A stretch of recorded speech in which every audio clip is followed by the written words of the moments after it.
Boa tarde, pessoal, tudo bem?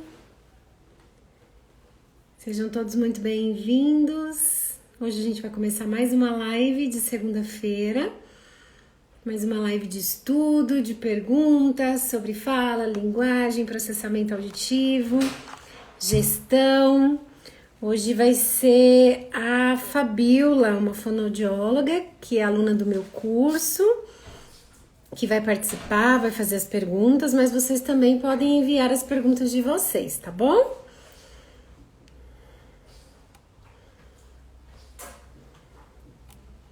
Deixa eu ver se ela já mandou o convite. Ainda não.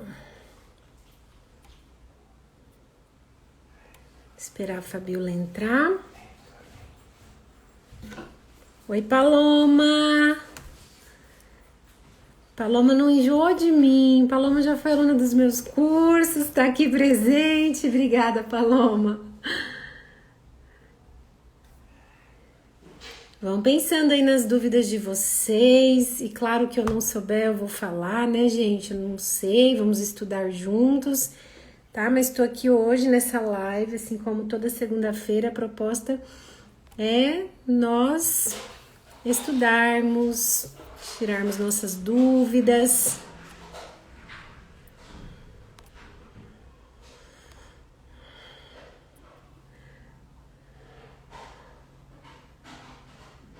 A Fabiola entrou.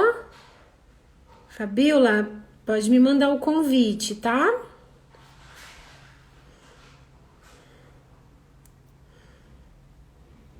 Oi, Sheila, tudo bem?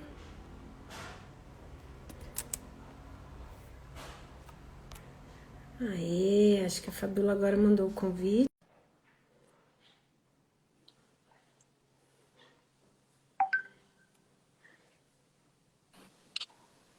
Oi, Fabiola, tudo bem? Ei, Larissa, tudo bem e você? Prazer, tô ótima também. Prazer te Que conhecer, honra! conversar com você. Ah, muito obrigada. Prazer é meu. Você é de onde, Fabiola? Eu sou de Belo Horizonte, Minas Gerais. É, da cidade da Janaína, Fono. Não sei se Sim, você sim, conhece a Jana. conheço. Conheço sim. Muito obrigada Fabiola, pelo convite. eu que agradeço pela confiança. Sua internet tá boa? Que tá um pouquinho Não, embaçado aqui. Tá não boa? tá. Meu 4G não tá funcionando. Eu tô aqui no Wi-Fi. Vamos ver Ah, mas se, tá bom, se seu vai áudio tá dar. bom. Uhum. Tá, mas seu Eu áudio tô tá te bom. vendo Só a bem, imagem tô que te tá ouvindo mais bem. legal. Eu que não tô te vendo muito bem, mas tô te ouvindo. Dá pra gente conversar um pouquinho. Tá Você bom. já tem quantos anos de formada, Fabiola? Eu sou uma fonossaura, mais ou menos, né? Eu tenho 17 anos de formada. Que bacana! Olha, é uma honra para mim estar aqui conversando, estudando com você. E hoje, quais são os seus desafios, assim, na prática fonoaudiológica? O que você vê que falta? O que eu poderia te Uhum. ajudar além? Eu trabalho há quase 10 anos aqui em Belo Horizonte no NASF, que é o Núcleo Ampliado de Saúde Uhum. da Família, né? Núcleo de Apoio à Saúde da Família. E na atenção primária, a gente é bem generalista, né, Larissa? E a Uhum. demanda das crianças com atraso de fala e linguagem vem aumentando, assim, assustadoramente, sabe? E no meu consultório eu trabalho muito com processamento auditivo. Eu fiz seu primeiro curso de processamento, fiquei Que encantada. legal! Aí fiz o de Obrigada. consultório, falei, não, vou fazer o de consultório também. Apesar de já ter essa estrada aí de consultório, sempre é bom aprender. E estava ansiosa com o curso de fala e linguagem. Quando você lançou, não perdi a Que legal! oportunidade. Que legal, Fabiola. Fico feliz. E você já tentou aí abrir seu consultório ou continua só no NASF? Não, eu sempre tive consultório. Desde quando eu formei, eu sempre tive Uhum. consultório.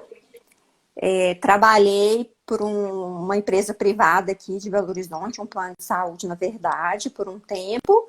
E aí, quando eu passei no concurso, que foi em 2011, aí eu saí dessa empresa e assumi, né, o cargo no NASF. Ah, então hoje E você tem tá, o consultório cargo lá. sim, os dois. E você consegue conciliar bem? Gosta de estar nos Consigo, dois? gosto. Que Consultório é minha legal. paixão. Já tentei largar 2 vezes, mas não consegui ficar longe. É É um bom porque pouquinho a gente tem puxado, liberdade, né? sim, Uhum. sim. E eu tô numa nova clínica, tem 2 anos, e a demanda também para crianças com atraso de fala e linguagem lá vem crescendo muito, porque é uma equipe, lá tem uma equipe multiprofissional. Uhum. E aí eu falei, não, quero aprimorar, quero me atualizar, né? E aí por isso que eu resolvi fazer o seu curso e tô amando. Foi uma ótima escolha. Que legal, fico feliz. E o que te levou assim a falar, olha, eu preciso me atualizar com a Larissa, estudar com a Larissa?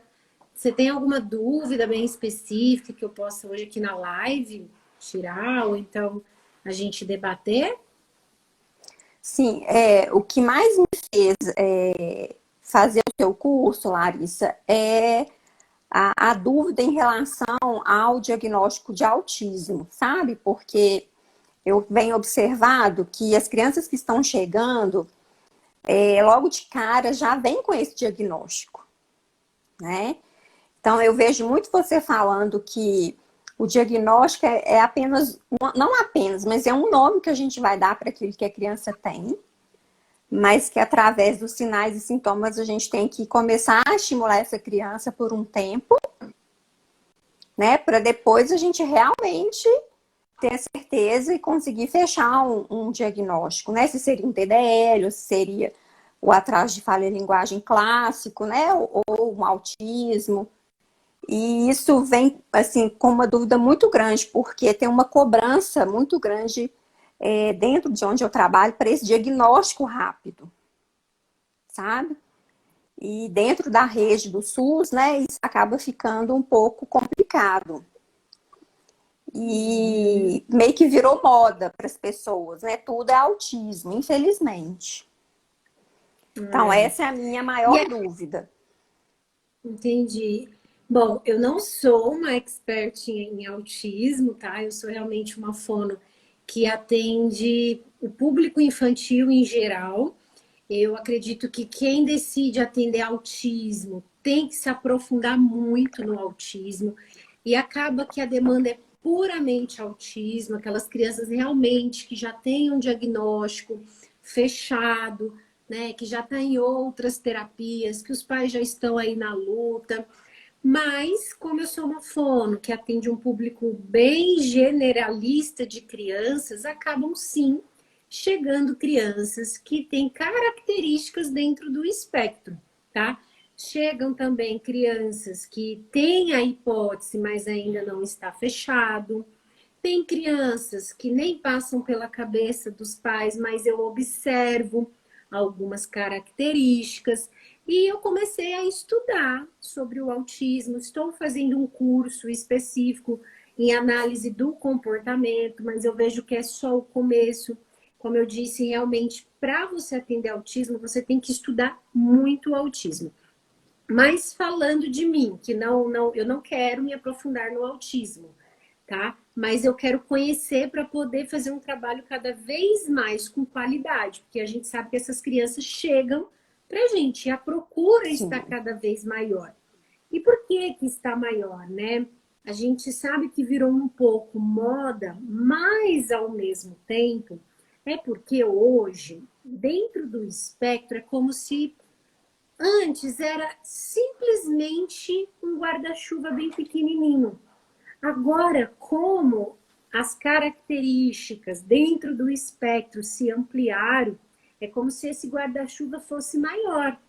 Então, as características, as questões que essa criança pode ter, ela acaba estando dentro desse guarda-chuva porque ampliou-se as possibilidades de diagnósticos e de características dentro do espectro, tá? Então, a gente precisa entender esse guarda-chuva. Nem sempre a criança vai ter tudo, mas ela pode ter, sim, algumas questões a serem trabalhadas, tá? Que podem ou não ser modificadas ou não. A gente vai observando que realmente demanda muito mais profissionais trabalhando junto. Agora, dentro da questão comportamental, sensorial e cognitiva, o que eu observo nessas crianças? Que aí são esses dados que eu coloco no meu relatório, tá, gente? Eu não estou dando uma aula aqui sobre autismo, eu estou falando da minha experiência, tá? Eu sei que tem fonoaudiólogos bem melhores, com mais capacidade do que eu, mas no meu consultório, como eu faço? Eu faço um relatório igual das outras crianças, só que eu coloco as características, minhas observações, que para um outro profissional que vai ler, ele vai entender. Então, eu não fecho, a gente não fecha o diagnóstico de autismo, mas a gente coloca algumas características que essa criança possa ter, que vai nortear a psicóloga, a TO, o neuro e principalmente o neuro, né? E quais são esses comportamentos que você pode estar colocando no seu relatório sem medo, que você vê que a criança tem? Uma delas é a dificuldade de interação, de contato visual, de permanência na brincadeira, do simbolismo, da flexibilidade cognitiva, do explorar, do aceitar o novo. Então, eu pego crianças, principalmente agora na fase da pandemia, crianças que regrediram muito e que estão tendo esse comportamento. Então, pode ser uma questão ambiental, mas também alguma questão sensorial e mais intrínseca dessa criança. Então, a gente vai colocar no relatório o que essa criança está apresentando de comportamento na nossa sessão. E aí a gente pode colocar que esses comportamentos dificultam a comunicação, a interação, a imitação. Por exemplo, algumas crianças até têm imitação, mas elas não continuam na manutenção dessa imitação por toda a sessão. Por quê? Porque em algum momento ela se afasta, ela se esquiva, em algum momento, quando não é feito da forma como ela quer, ela se distancia. Então, a gente observa que essa criança tem mais aspectos cognitivos e comportamentais a serem trabalhados antes da fala em si, da imitação e da interação. Então, isso você pode pôr no seu relatório, tá? E aí você vai observar o desenvolvimento típico. Se você recebe uma criança com 2 anos e meio, que está tendo essa dificuldade de flexibilidade cognitiva, de interação, de imitação, esses comportamentos precisam ser o foco na terapia fonoaudiológica. Então, aí você faz a sua avaliação, observa esses comportamentos, você coloca no seu relatório que esses serão os seus objetivos de terapia e daqui 3 meses você vai reavaliar. E dentro dessas observações comportamentais e cognitivas, você vai ver a evolução da criança e o reflexo dessa evolução na comunicação dela.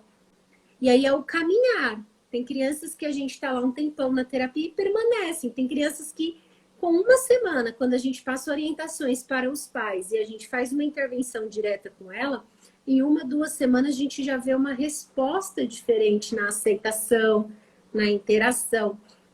Então, eu entendo o lugar que você está, que pode haver sim essa pressão, mas ninguém pode te obrigar a fazer um relatório com um diagnóstico que você vê que ainda não está preparada para isso. Então, coloque as suas observações clínicas. É a minha sugestão. Sim. Geralmente, Larissa, Claro. Geralmente, quanto tempo assim que você acha que seria um tempo bom de estimulação para uma criança que a gente está avaliando esse possível diagnóstico? Geralmente, porque os pais perguntam, né? Então, eles querem ter assim, mas quanto tempo que você vai ficar estimulando meu filho? Você vai deixar ele em terapia? Então, geralmente eu falo que em torno de 12 sessões seria um tempo razoável para a gente ter uma resposta. O que você acha? Fabiola, faz assim, se você está vendo que com 12 sessões é um período que você se sente bem, segue nesse caminho. Agora, como eu faço no meu consultório, tá? Como eu tenho feito com essas crianças pequenininhas. Você vai ver lá no curso de gestão que o meu planejamento são sempre 10 sessões iniciais, com todas as Sim. crianças, né? Mas com essas crianças bem pequenininhas, que eu observo uma dificuldade de interação, de imitação, eu vou ver se elas já estão no caminho com outros profissionais ou se eu sou a primeira profissional que os pais procuram, tá? Então, eu sugiro inicialmente 5 sessões. Mas 5 sessões não para eu ter um norteamento do diagnóstico, mas sim eu ter mais informações dessa criança em diferentes situações, junto com os pais, para eu coletar mais informações. Com 5 Uhum. sessões, eu vou observar se eu vou conseguir continuar com essa criança em sessões diagnósticas ou em terapia. Porque algumas Entendi. crianças com 5 sessões, elas evoluem tão pouco, mas tão pouco, e não tem nenhum outro profissional me ajudando, que aí eu já oriento os pais que a gente precisa de outros profissionais. E que a Uhum. fono, a fala e a linguagem é a cereja do bolo. Eu preciso saber como está a integração sensorial dessa criança. Eu preciso saber mais da rotina, do comportamento, das questões de casa dessa criança, dos aspectos até mais cognitivos. E sugiro os pais procurarem o neuro e faço um relatório dessas 5 sessões. Outras crianças, eu vou observando que a cada semana os pais vão me trazendo coisinhas novas que estão tendo em casa. Porque mesmo que são sessões diagnósticas, eu já vou orientando os pais frente a algumas mudanças que podem ser feitas em casa, para que a gente possa ver a Uhum. mudança no comportamento da criança, principalmente na aceitação do estímulo novo, da situação nova, na curiosidade, na exploração, no simbolismo, na autonomia e independência corporal. E os pais, eles vão fazendo e vão me dando feedback, que lá perto das 5 sessões já é praticamente outro relato. Aí eu sugiro 10 Uhum. sessões para então depois eu fazer o meu relatório, Uhum. tá? Frente a Uhum. esse período. Então, eu não espero os pais me perguntarem quanto tempo. Eu sempre Uhum. falo o tempo inicial, que eu acho importante. Eu acho que essa forma também de você falar antes, olha, a gente vai fazer 12 sessões. Você não esperar os pais perguntarem, porque isso também tem um pouco a ver com o seu já planejamento de consultório. Não sei como é Sim. lá no NASP, mas dentro do seu consultório, quando você já propõe inicialmente 5, 10 ou 12 sessões, você já explica para os pais que a última sessão será para vocês verem se estão no caminho certo, tá? Que Uhum. esse caminho precisa ser construído a cada sessão. E aí Uhum. eles se sentem mais tranquilos, sabe? Nessa Sim. questão. No É assim que eu NASF, a gente não faço. consegue fazer isso, porque no NASF eu acolho esse paciente, eu vejo a queixa, né? Faço uma avaliação e para a intervenção sistemática eu tenho que encaminhar esse paciente para atenção secundária, que é onde tem realmente a reabilitação. Agora, no meu consultório, aí eu consigo fazer Uhum. dessa forma, né? E aí fica mais tranquilo de eu ter esse retorno. Porque não nasce, é Aí mais agora uma sim, avaliação mesmo, entendeu? Eu não eu tenho. não me preocupo muito. Pode falar. Não, pode falar. Eu ia te dizer que assim, eu não me preocupo muito com o diagnóstico, me preocupo em ver a evolução da criança em cada sessão, sabe? E aí eu vou pontuando para os pais os comportamentos. Olha, esse comportamento já não é mais esperado. Nós precisamos trabalhar na modificação desse comportamento, dessa evolução mais cognitiva de aceitação do novo, né, de Uhum. exploração. Por exemplo, muitas crianças, elas ficam uns 30 minutos chorando na sessão. Sim. E aí eu vou mostrando para os pais o comportamento deles, o que eles podem estar fazendo, né? Principalmente os pais precisam dessa orientação. E aí assim eu vou seguindo na sessão, sabe? Então eles vão Eu sentindo sempre coloco os confiança. pais para brincarem com as crianças, assim, com os filhos. E Legal. observo. E eu vejo, assim, o quanto eles têm dificuldade, né, Larissa, em brincar, É, né? E isso, assim, é muito interessante. Tem no meu consultório, né? Geralmente, a segunda sessão, eu também tenho o costume de atender com os pais, igual você faz, né? Tem algumas sessões que eu fico só com a criança, mas também com a porta do consultório aberta, né? Com os pais na recepção, ouvindo, mas a criança fica sozinha comigo. Mas principalmente essas crianças com atraso de fala e linguagem, eu gosto muito de vejo o quanto eles estimular esse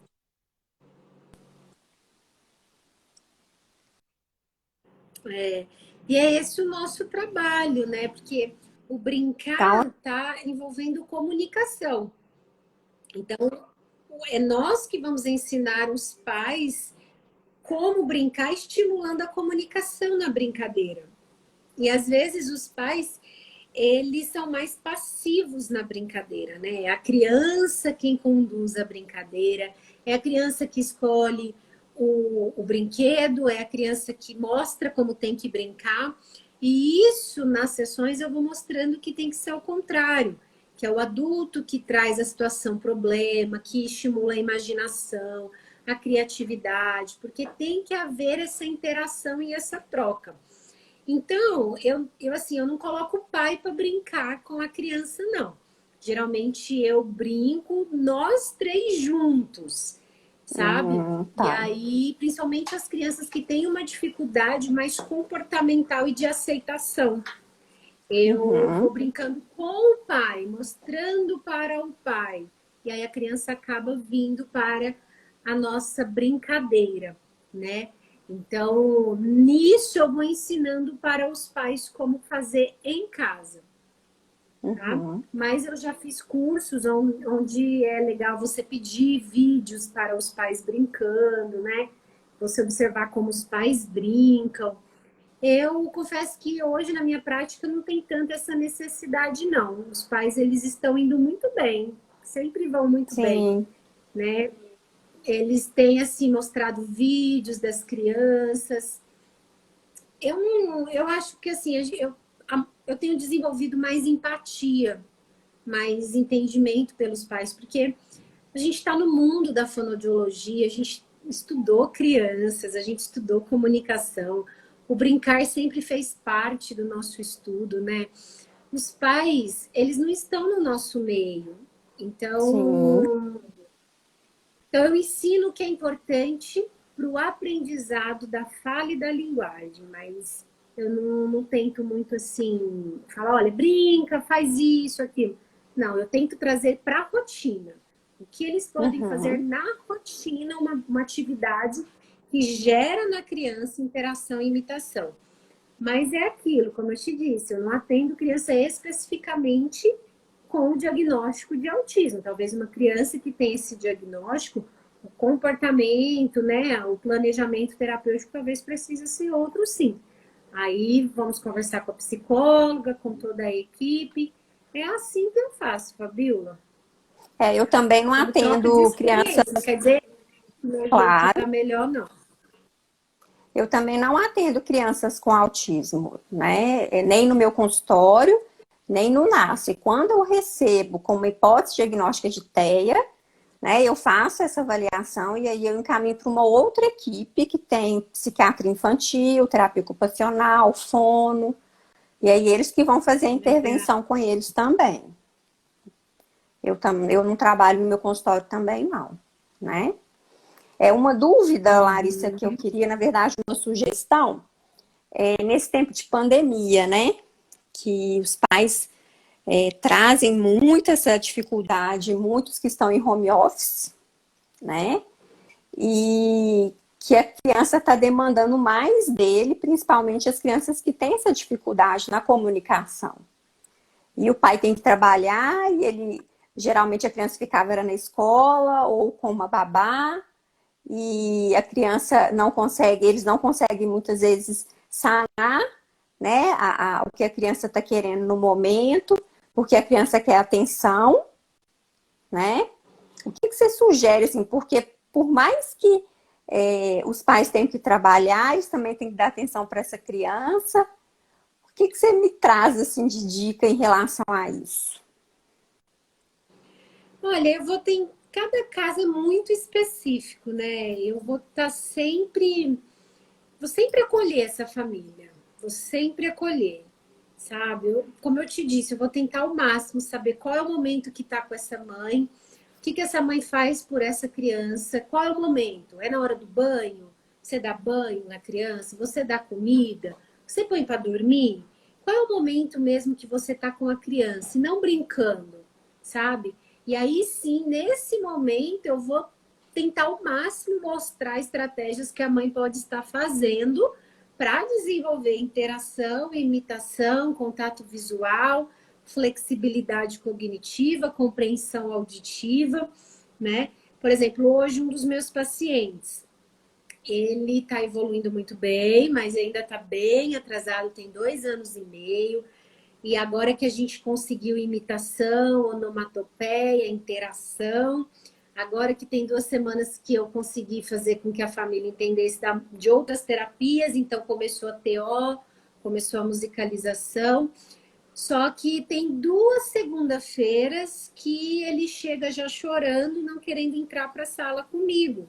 E já Uhum. chega, se tiver que ir, tem que ir com o pai. Faz um escândalo, chora, faz birra. Então, hoje, antes de ir para a sala, a criança já sabia que ia para a sala e já começou a chorar. Eu sentei ali na recepção e conversei com os pais e fui tentando entender como foi o final de semana deles. E aí, são pais que trabalham muito, tá? E estão trabalhando mais ainda para poderem pagar. Travou aqui minha. Estão trabalhando ainda mais para poderem pagar a terapia da criança.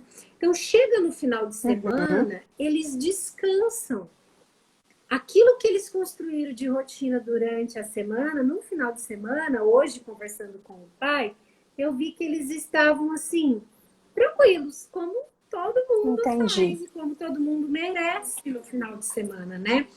Só que o que Uhum. aconteceu? Aí eu fui perguntar nos detalhes: olha, o sono, a comida e a televisão. E aí realmente a gente identificou que a criança estava assistindo televisão até mais tarde, principalmente ontem, tá? E Saiu a da televisão tem rotina. uma questão que sempre e na televisão em si, tem sempre uma questão que precisa ser o desenho que a criança quer. Os pais não podem assistir outra questão. A criança nem está assistindo a TV, está brincando, mas a TV tem que estar no programa que ela quer. 2 anos e meio. E aí os pais tentam mudar, como eu já falei que precisam trabalhar essa mudança. A criança começa a chorar, se desequilibra ali. Então tudo isso foi ontem. Aí hoje ele já chegou de Uhum. chupeta, ele chegou já mais infantilizado. Hum. Então eu vou tentar orientar esses pais do que pode ser feito dentro também do limite deles, sabe? Sim. Vou mostrar o reflexo que está tendo na terapia. Eu falei, olha, se vocês estão com dificuldade para tentar manter um pouco dessa rotina no final de semana, essa televisão não acontecer à noite, a gente vai precisar mudar o horário da nossa terapia.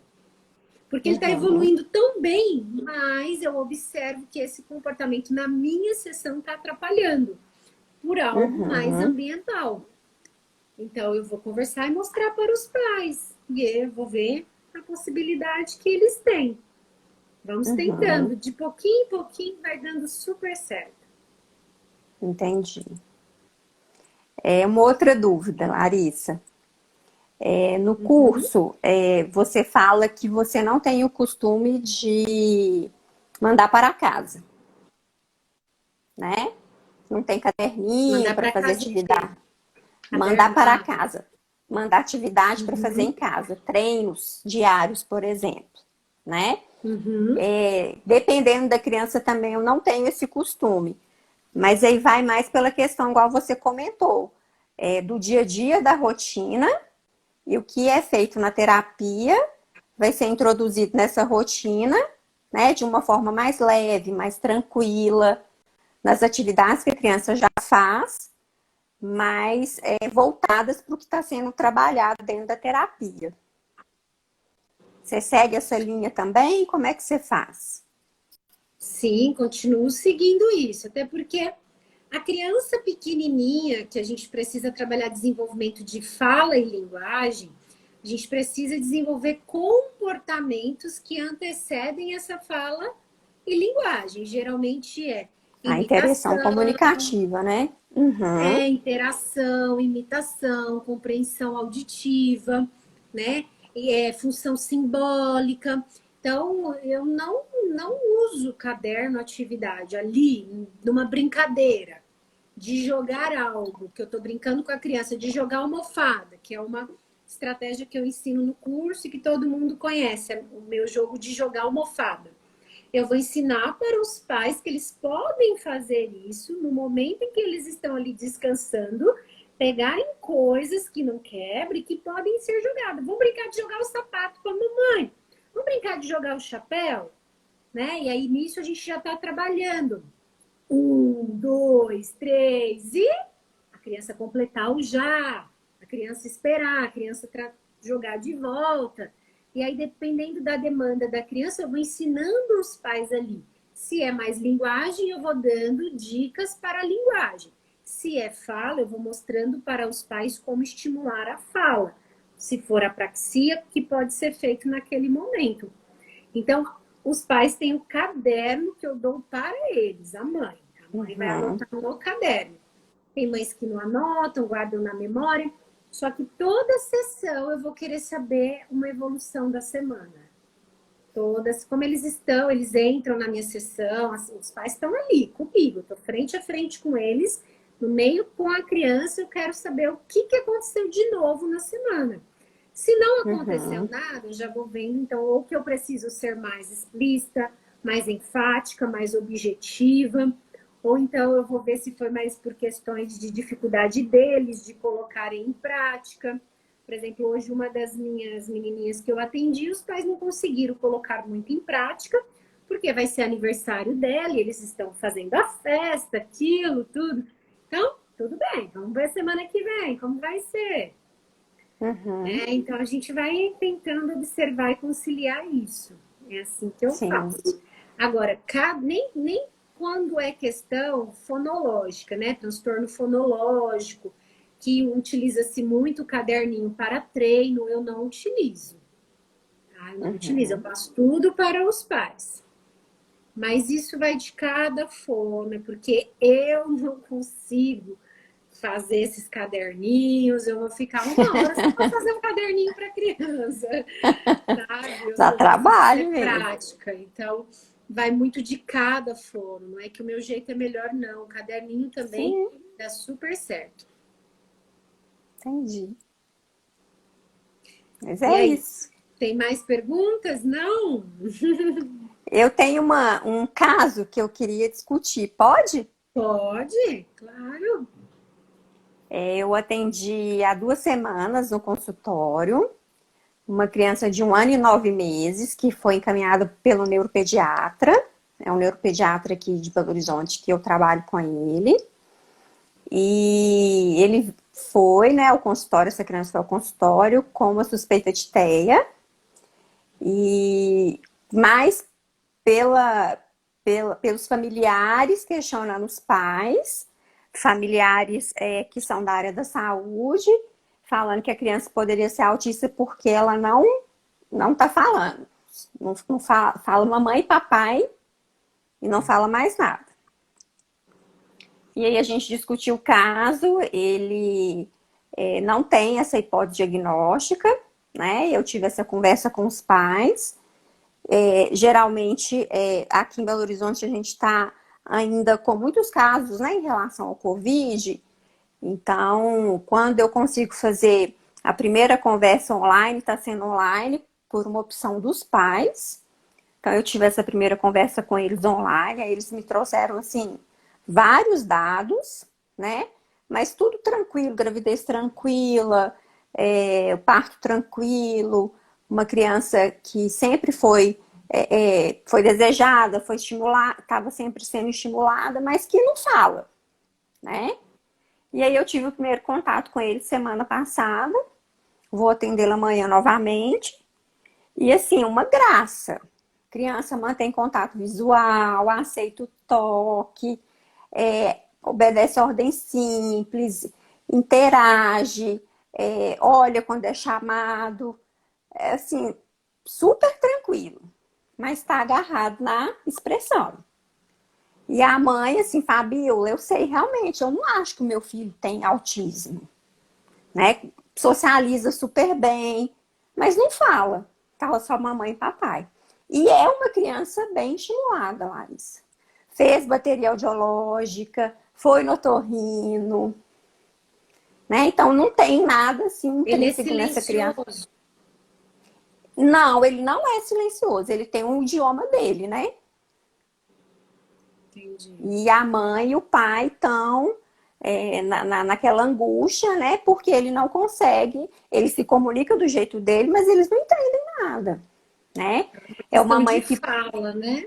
sim, uma questão de fala. E a mãe já começou a procurar até sobre apraxia, sobre multigesto. Falei, calma, tá muito cedo ainda, calma, né? Você já Mas está é atendendo uma, essa criança no consultório?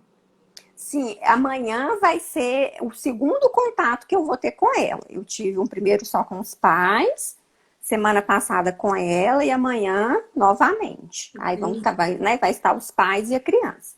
Amanhã não, quarta-feira. Você vai O que que você me ver sugere? como tá, olha, do mesmo jeito com todas as crianças. Você precisa ver a imitação corporal, se tá ok, em todos os sentidos, em todas as situações. Se essa imitação tá legal, a compreensão do jogo tá legal. Se essa, quantos anos a criança tem? 1 ano e 9 meses. Então, você vai ver se essa compreensão do comando tá ok, e não só mostra isso, pega aquilo, sabe? Você vai trazer uma linguagem um pouco mais funcional, das características, para ver se essa criança mostra pelo menos o interesse. Então, ainda tem que focar um pouquinho mais nessa linguagem para ver se de fato essa criança ela está conseguindo utilizar essa linguagem. E a imitação, principalmente. Você observando que está ok mesmo, em todos os sentidos, dentro do esperado para a idade, você já pode ver se essa criança aceita uma intervenção de desenvolvimento de fala. Não que seja apraxia, mas você já Sim. pode iniciar uma estimulação para o desenvolvimento motor de fala. Então, você vai ver a ressonância, a voz dessa criança, se realmente ela fala no idioma dela em todos os momentos, ou se ela tem uma tentativa de falar e não consegue, né? Se ela olha para sua boca, se ela entende quando você fala errado e certo.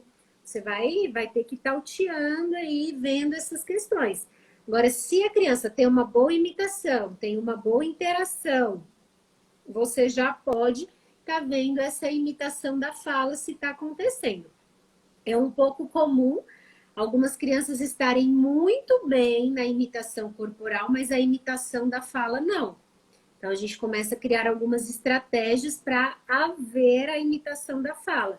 E essa imitação da fala não vai surgir com palavras, vai surgir com sons. Então, você vai Sim. utilizar mais sons que não sejam palavras, sons não verbais, né? Sons não verbais, não, sons mais de onomatopeia, de expressão, para ver se essa criança consegue entender, imitar, reproduzir isso. Então, você vai ter que observar aí e ir Uhum. falando para os pais. Agora, se falaram no autismo, precisa saber por quê. né?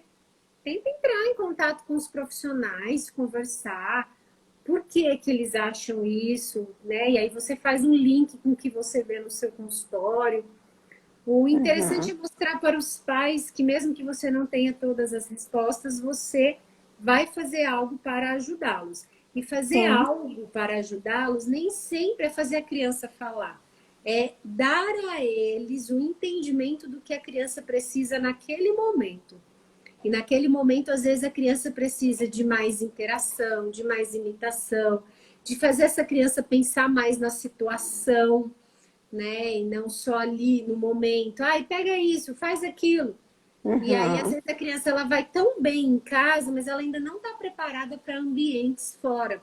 E a gente sabe que uma criança ela vai bem quando ela desenvolve essas habilidades, que em casa vai tudo bem, e ambientes fora, diversos. Então, lá em casa tá tudo bem, e fora? Então, tá precisando estimular algo? Entendi. A última, pode? Pode, eu te mando. Temos 15 minutos. Aproveitando que a Lívia, uma amiga minha aqui de PH, colocou aqui uma dúvida. Em casos, Larissa, de crianças bilíngues, que tem a língua mãe estrangeira, não português. E aí? Eu vou pedir para os pais decidirem por uma, para ser a prioridade, tá? Mas você orienta isso só nos casos de atraso ou independente Só nos disso? casos de atraso, porque para mim, Uhum.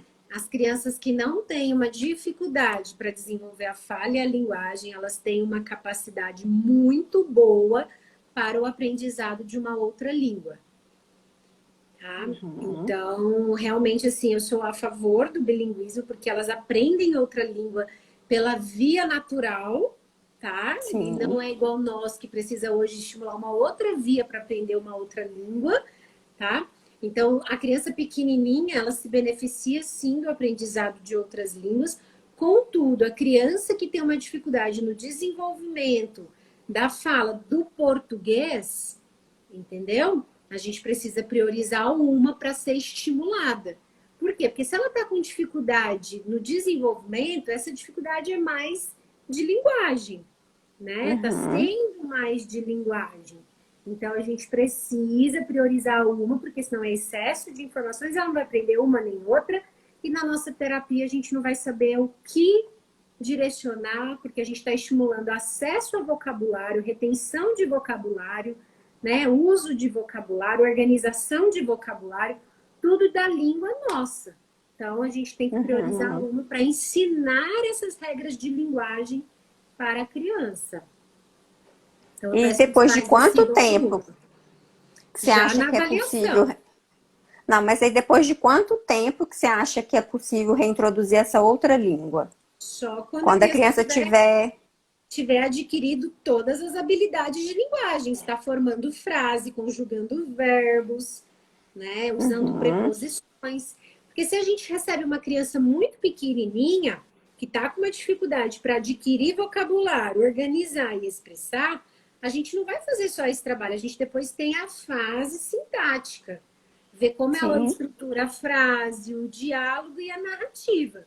Então, se tiver tudo bem, ok. Aí que eu falo que nesse momento tiveram crianças minhas que se beneficiaram com uma outra língua, mesmo com dificuldade. Por quê? Porque a Uhum. gente estimulou a base, ela conseguiu adquirir vocabulário, ela conseguiu adquirir aspectos cognitivos importantes para o aprendizado de uma língua. E aí isso deu a ela a capacidade de aprender outras, mesmo em estágio ainda de desenvolvimento. Então a gente tem que entender do cérebro da criança, Entendi. Ótimo. tá bom? Espero ter Tá ótimo. ajudado. Muito! Ai, eu fico feliz, Foi um então. prazer. Eu agradeço todo mundo aqui presente.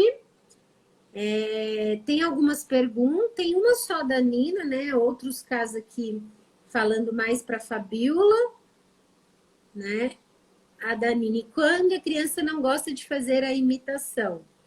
Então, aí, se ela não gosta de fazer imitação, primeiro a gente tem que ver a imitação corporal ou verbal, né? Porque se ela faz muito bem a verbal, a gente vai trabalhar algumas estratégias estimulando ela para o verbal. Então, geralmente é você falar ao contrário, geralmente é você fazer algo muito bizarro que chama a atenção da criança, né? Então, por exemplo, pega o sapato, coloca na cabeça, aí a criança ela vai verbalizar, ela vai usar o corpo, mas nisso você vai estimulando ela a usar o verbal para protesto, para corrigir, e por meio disso você vai trabalhando a interação. Você vai dando os prompts, né, para ela terminar a palavra, e aí você vai estimulando de fato a imitação verbal, tá bom? É isso. Eu gostaria de agradecer todo mundo pela presença, tá bom? Fabiola, foi um enorme prazer, tá bom? Obrigada pela confiança e O pela prazer foi presença. meu. Eu que As agradeço. lives de Um segundas beijo não ficam grande. gravadas. Eu que agradeço. Amanhã temos aula ao vivo de gestão de consultório, tá bom? Fabiola, o conteúdo tá todo novo. Não sei quando você assistiu, mas agora a gente já tem 6 horas de conteúdo no curso de gestão, tá bom? Tá, eu tô acompanhando. Então tá bom, gente. Um beijo. Boa noite para todo Beijo. mundo.